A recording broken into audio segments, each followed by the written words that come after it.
This is a what's in the box for Granja, no Siesta.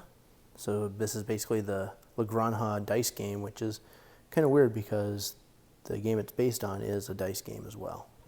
But I think they mean roll and write.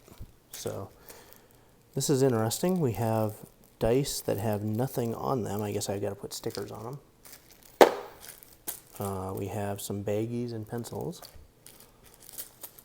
some wooden tokens, and let's see.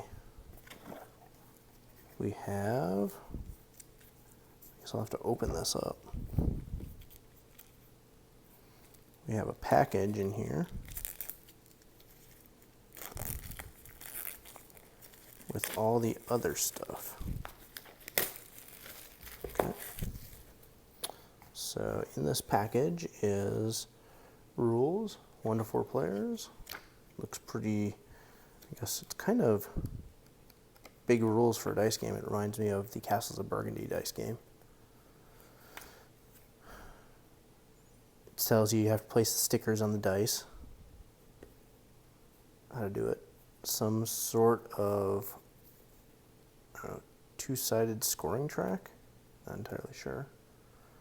Some other track to place discs. Tokens. Man, this thing looks like a pretty complicated dice game. Scoring sheet. Stickers for the dice, which they really should have at least upgraded these things and not had stickers for them. I don't know. This isn't going to work long term. And some really nice scoring sheets. Like those are some nice looking scoring sheets. I'm assuming they're all the same. Yep. So there you have it. That is what's in the box for Granja, no Siesta. If you enjoyed this video, please like and please subscribe.